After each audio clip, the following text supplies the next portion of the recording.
جی اس وقت ہم ڈیرہ اسماعیل خان کے اعجاز شہید پولیس لائن میں موجود ہیں، جہاں پر پولیس کی جانب سے کمانڈ اینڈ کنٹرول روم ایک قائم کیا گیا ہے، جہاں پر مختلف قسم کے علاقوں کو کیمروں کے ذریعے سے مانیٹر کیا جا رہا ہے۔ آج یہاں پر ڈسٹرکٹ پولیس آفیسر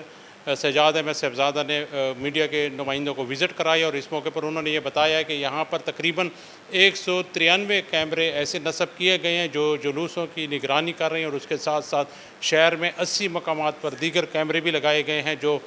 شہر میں داخلی اور خارجی راستوں پر ہیں، اور آنے جانے والوں کی اس کے ذریعے چیکنگ کی جا رہی ہے۔ اس کے ساتھ ساتھ انہوں نے یہ بھی بتایا کہ پولیس لائن میں ایک کمانڈ اینڈ کنٹرول روم کے ساتھ ساتھ پولیس کی جو نفری باہر سے آئی ہے، جو مقامی پولیس نفری ہے، ان کو سہولیات کی فراہمی کے حوالے سے یہاں پر ایک کیمپ بھی لگایا گیا ہے، جہاں سے ان کو کھانا پرووائڈ کیا جا رہا ہے، دیگر ضروریات ان کی پوری کی جاتی ہیں۔ اس کے ساتھ ساتھ یہاں پر مختلف امام بارگاہوں پر جانے والی نفری کو بھی تیار کیے جاتے ہیں، اور یہاں سے نفری فریش ہو کر مختلف جلوسوں میں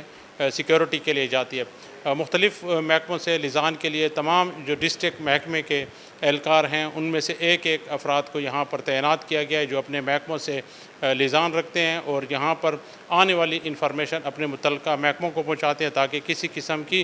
جو بھی کمی یا کوتاہی ہے اس کو فوری طور پر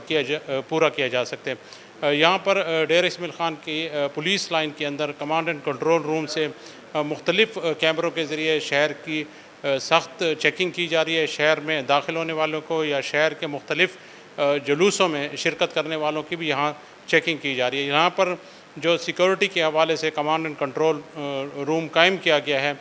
اس کے ذریعے پولیس پورے ڈسٹرکٹ کو مانیٹر کر رہی ہے، اور ڈسٹرکٹ پولیس آفیسر نے یہ بتایا کہ اس وقت ضلع بھر میں تقریباً 9000 پولیس اہلکار تعینات کیے گئے ہیں جو مختلف علاقوں میں سیکورٹی کے خدمات سر انجام دے رہے ہیں۔ انہوں نے یہ بتایا کہ اس میں تقریباً 4-4.5 ہزار نفری ان کی اپنی ہے، جبکہ تقریباً 4.5 ہزار نفری دیگر اضلاع سے بلوائی گئی ہے جو جلوس کے راستوں کی اور جلوس میں شامل لوگوں کی نگرانی اور سیکورٹی کر رہے ہیں۔ جی